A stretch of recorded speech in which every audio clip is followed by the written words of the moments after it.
ito ba, nasa school, nag-friends kami. At pag uwi namin galing nag-present sa school, ay nag-tiktok kami.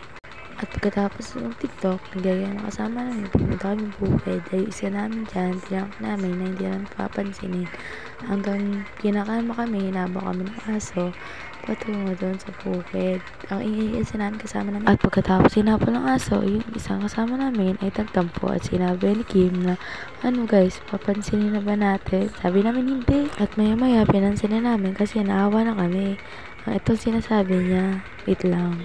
Hanggang naglalakad na lang kami. Di ba magpakaingin isa namin. Kalalal talaga no?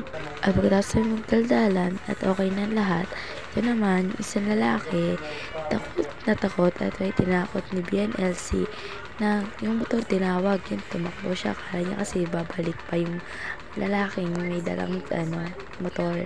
At pagkatapos nun, ito naman kasama namin si Kim nalaglag doon sa palayan. Galing. Tapos yun, hinugasin pa niya kasi puro putek. Iyak-iyak na nga siya dyan eh. At pagkatapos niya hugasin chinelas niya, bumalik na siya dito sa pinakataas. Ay, kami tawa sabi ni Bien, Kim, ang ganda ng view pero ba't ka nalaglag dyan? Di mo sinumpa nga eh. At ito sinabi namin, Kim, ba't may medyas ka na? Gugas ka na iya sa labasan. Yun lang.